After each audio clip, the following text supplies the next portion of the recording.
Hello, home buyers. If you're thinking about buying a fixer-upper and you want to use an FHA loan to make that purchase, you can absolutely do it. Now, here's going to be the thing. What will the condition of the home be in that you buy? Is the home going to be able to pass the FHA home inspection? And those home inspections for FHA are a little bit tough, and they're going to put the home through many tests. Everything needs to work. Everything needs to be safe, okay? And all of that needs to be taken care of before you buy the house.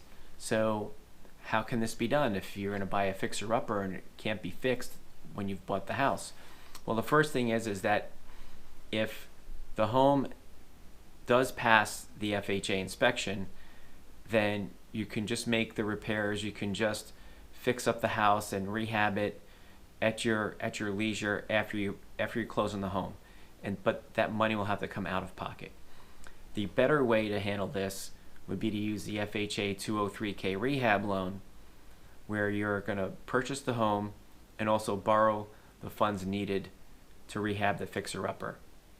Now, this home is supposed to be your primary residence. It needs to be your primary residence for at least 1 year after you purchase the house. That's the other thing you must understand.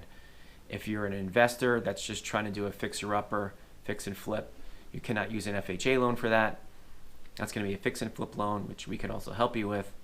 But what you'll need to do is find yourself a contractor that you can work with that can help you with the fixer-upper, and then you're going to have to get a quote. Contractor can walk the house with you before you even make the offer, so you understand what kind of repairs might need to be done.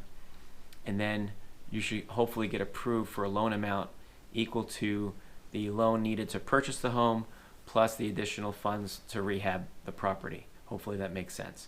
So if you'd like to get pre-approved, just follow the link down below in the first pinned comments and also the description to the article about financing a fixer-upper with an FHA loan, and we'll be able to help you there. Thanks for watching. Have a great day.